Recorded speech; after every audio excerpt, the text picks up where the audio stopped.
Government responds to claims third country nationals will be housed in St. Mary. Good evening and welcome to this abbreviated version of Primetime News. A very special welcome to our viewers on TVJ International in the Cayman Islands and online at onespotmedia.com. I'm Anthony Loeb. Also, family of missing teen Jaden Smith renews calls for answers 9 months later.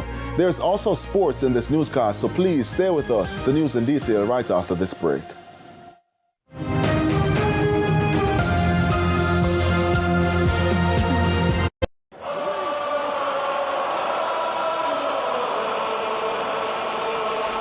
For the moments that are bested, KFC is finger-licking good.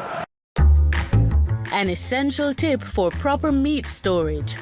Brought to you by top quality meat, frozen veg, seafood and processed meats at affordable prices. Nation's choice, always your best value. Separate meat. Keep meat on a tray or in a sealed container to prevent juices from dripping onto other foods. That was an essential tip for proper meat storage. Brought to you by top quality meat, frozen veg, seafood and processed meats at affordable prices. Nation's choice, always your best value. Primetime News, brought to you by For the moments that are best enjoyed with your hands, KFC is finger-licking.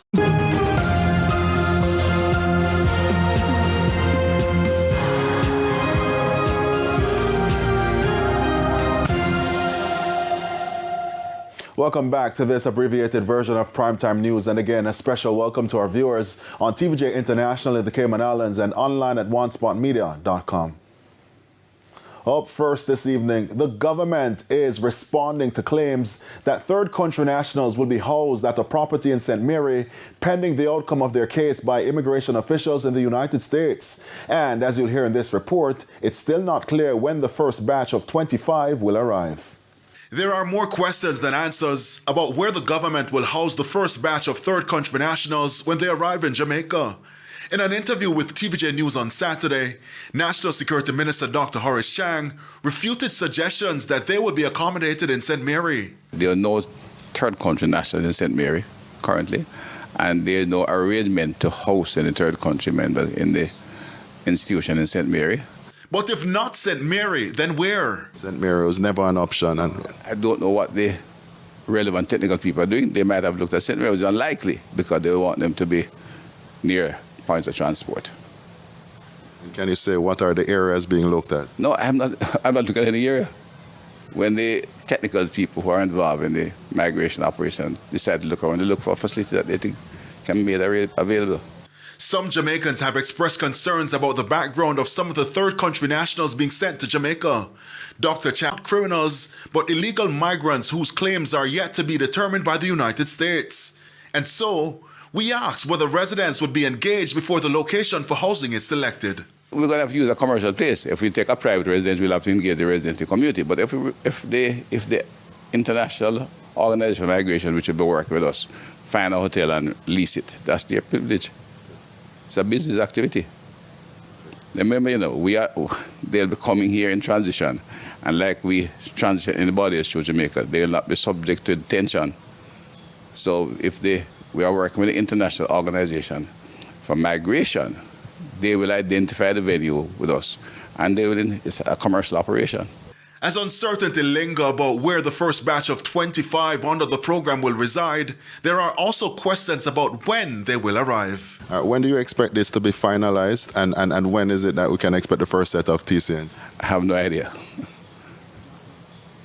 I have no idea. No idea whatsoever? No, because we have to go through a process, a legal process. To process them, I have to give the legal status, we have to find the accommodation, and we have to discuss with the government that will be sending them when they're available and the type of people coming. You have to go through the regular due diligence. So there's some time to come.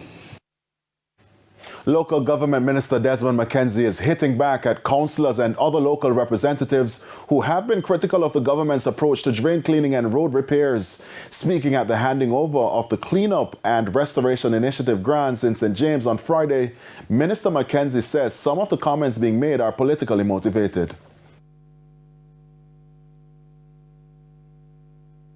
roughly every month, the local authorities, whether they are a PNP or a GLP controlled local authorities, get an amount. We get around 600 or 700 million on a monthly basis from the Ministry of Finance, which is shared up, not by me as the minister, but it is done on the number of roads in each parish. So when they tell you that they do have money to fix roads, not true. He also stressed that the local authorities also generate their own revenue to improve service delivery throughout the municipalities island-wide. Last year alone, the local authorities in Jamaica approved over 64.5 billion Jamaican dollars of plans. That was the revenue that went in. It has been months since Manchester High School student Jaden Smith disappeared without a trace. And on Saturday morning, relatives and concerned citizens took to the streets of Mandeville hoping and renewing calls for answers. Yannick Williams has the details. Today marks 9 months since Jaden's disappearance. Concerned residents and supporters in Mandeville gathered in the streets wearing purple shirts, bearing his photograph, keeping his face at the center of a heartfelt call for answers. We're not hearing anything forthcoming from the people who should have given us any information, which is the police. So we are here today asking the police to revisit Jaden's case and to let the public know what happened to Jaden. Among those taking part was Jaden's mother, who says each passing day has been filled with pain and uncertainty. Despite the emotional toll, she says she refuses to give up hope her son will be found. Sleepless night. Cannot eat sometime because in my mind, he's still, but just believe, say he's out there. So anyone out there have any information, please, I'm asking. Visit the nearest police station or anywhere. I miss my son so much. And as for the wider diaspora, supporters traveled from the Cayman Islands to stand in solidarity with Jaden's family and the wider community. I really hope that the Commissioner of Police, the Prime Minister, and the Ministry of Education actually work together and bringing some closure, because I do believe they have failed Jaden. The ministry have failed Jaden. I do believe some law enforcement has failed Jaden.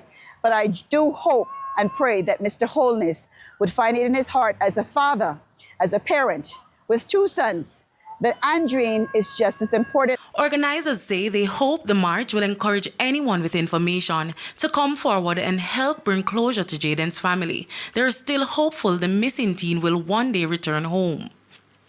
Police have continued their investigations into Jaden Smith's disappearance and are urging anyone with information that could assist the probe to contact the nearest police station or Crime Stop. Yannick Williams, TVJ News. Calls are intensifying for Jamaica to consider granting menstrual leave to women and girls who need it the most. This amidst mounting concerns about challenges faced by women and girls during their cycle each month and the lack of female sanitary products in schools, businesses, and the workplace. Kalisha Williams was at the International Beauty Expo at the National Arena today. Women's health took center stage at the International Beauty Expo in St. Andrew today. Founder and executive director of Her Flow Foundation, Shelley-Ann Weeks, says menstrual challenges are not being prioritized in the country, especially in places where people work and do business. Your period starts, your period of any man as it start where it feel like start. You don't care if you eat lobster for dinner this evening. And you go into the bathroom and there is not even a tampon available. There's no pad available. There's nothing. In schools, she she said period poverty is a big issue, with many young girls having little to no access to sanitary products each month. While Her Flow Foundation is currently working on a pilot project with the government to address it. About 44% of Jamaican girls are impacted by period poverty. And what that means is that whenever they have their periods, they do not have access to nor the funding for to get access to menstrual products. And that can have different, results. It can impact the way they attend school. Some of them stay home from school. Some of them use alternative measures to manage their periods that can open them up to infections and other challenges. She says the country still has a far way to go, pointing to several other countries who have drafted policies on menstrual leave for women who continue to suffer during menstruation. Overseas, what has happened, they have different levels of menstrual leave. Some countries, they give up to 5 days. Some countries give 1 day. Some countries require a doctor's certificate. Some countries don't. What I'm proposing is for them to consider it. The International Beauty Expo began on Friday and features experts from the health and wellness space, both locally and internationally. It ends on Sunday. Kelisha Williams, TVJ News. And it's time now for a break, but stay with us. International news and sports when we return.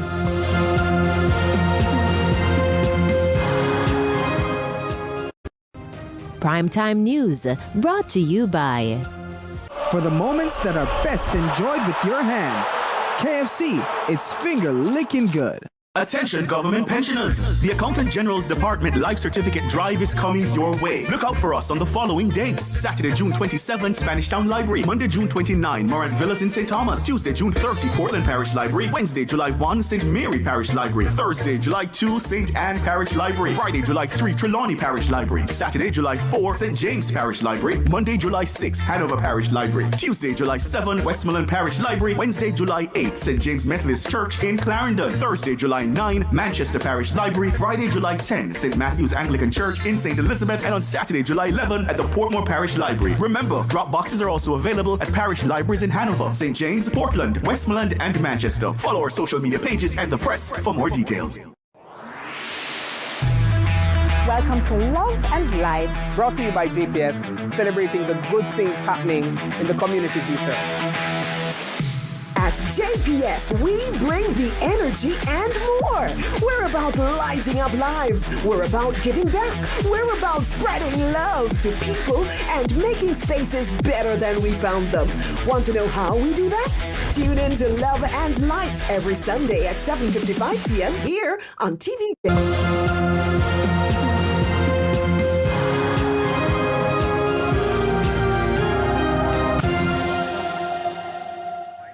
Welcome back. In news overseas, desperation is mounting in Venezuela after two powerful earthquakes devastated the country. The death toll has climbed to 1,430, while nearly 69,000 people remain missing. In the hard-hit state of La Guaira, residents joined rescue efforts using shovels, heavy equipment, and even their bare hands to search for survivors. Frustration is also growing, with many accusing the government of an inadequate response to the disaster.